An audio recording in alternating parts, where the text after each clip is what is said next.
Le sous-marin, c'est une petite communauté de 79 personnes, 79 hommes, qui doivent travailler, vivre, s'alimenter dans un même espace.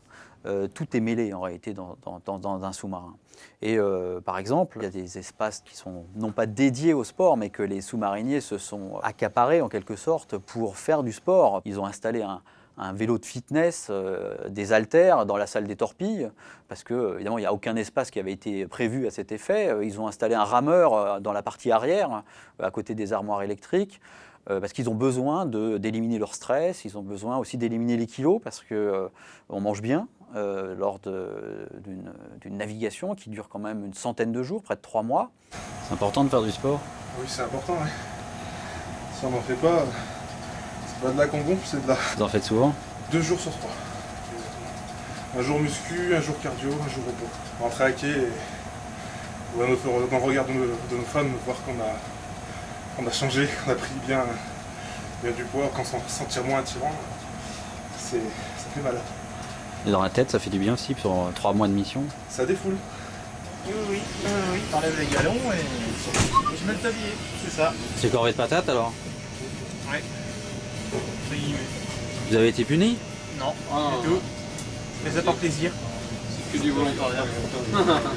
Le sous-marin embarque quand même 7 tonnes de vivres, 7 tonnes de vivres qui leur permettent de tenir si longtemps. L'idée, c'est d'avoir du frais, des surgelés, des conserves, et qu'au fur et à mesure, évidemment, les aliments sont ingérés comme ça. Quand on arrive aux conserves, ça veut dire qu'on est à la fin de la mission. Les gens le savent, le disent d'ailleurs et le remarquent. Il y a à bord un cuisinier, enfin ils sont 2, il y a un commis, il y a un maître d'hôtel. Il y a 3 repas par jour, évidemment le petit déjeuner, tôt le matin, et puis ensuite il y a 2 services le midi, 2 services le soir. Il y a 2 étages aussi. La cafétéria, une pièce d'environ une quinzaine de mètres carrés où l'équipage prend ses repas. Et puis au poste supérieur, il y a les officiers qui prennent leur repas dans le carré commandant, qui est un tout petit espace. La marine a gardé ses traditions, donc il y a encore les couverts en argent, la porcelaine, et puis le maître d'hôtel qui vient servir les officiers. Bon appétit président, bon appétit nobles invités, bon appétit messieurs. Dans la cafétéria, là, on est plus sur les plats entiers. C'est plutôt des plats roboratifs. Il y a des tartiflettes, il y a des pizzas excellentes. Les gens font des paellas. Donc il y a vraiment une variété comme ça des produits parce qu'encore une fois, il faut entretenir le moral et bien nourrir les hommes. C'est parti. Le 36. Oh lui là. Ça c'est marrant. Et un serveur. Le 57. Il n'y a pas beaucoup de moments en fait où ils peuvent vraiment se reposer et s'isoler. La majeure partie du temps, ce qu'ils font, c'est qu'ils s'isolent sur ce qu'on appelle leur banette. Ils appellent ça la niche.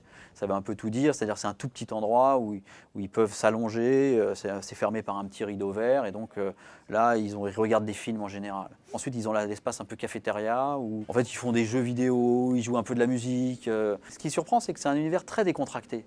Comparé à l'univers qui est de la marine de surface, le règlement est encore important. Il y a ce qu'on appelle le capitaine d'armes qui veille à la discipline à bord. Là, il y a évidemment aussi des gens qui veillent à la discipline, mais l'univers est plus décontracté parce que les conditions de travail et de vie sont tellement contraintes, surtout sur des durées aussi longues, que finalement, il y a un peu plus de liberté qui leur est autorisée. Il n'y a pas de capitaine d'armes, il y a un patron du pont, on surnomme le shérif, mais qui intervient uniquement quand ça ne va pas.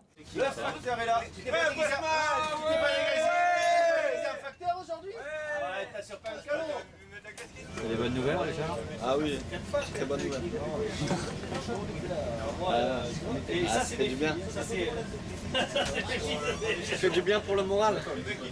Les sous-mariniers peuvent recevoir des messages de leur famille à bord. Ces messages sont assez courts, c'est environ une page dactylographiée. L'épouse peut écrire à son mari et puis en retour, évidemment, le mari peut répondre. En moyenne, c'est une fois par semaine, hormis les périodes d'opération où là, les créneaux de communication sont réservés aux opérations. Ce qui est aussi frappant, c'est que le commandement relie leurs messages, relie les messages qui leur sont envoyés, parce que les mauvaises nouvelles n'existent pas, elles ne sont pas possibles. Il ne faut pas que le moral des hommes, évidemment, à bord soit mauvais. Et donc, par exemple, les décès peuvent être annoncé, mais seulement à la fin du cycle, à la fin de la navigation, lorsque on s'approche de la Terre et que voilà, il faut que les gens voilà, quand même soient informés, mais voilà, soient informés et puissent se préparer à ce qui va les attendre à Terre, voilà, les décès ou les accidents graves, ce genre de choses.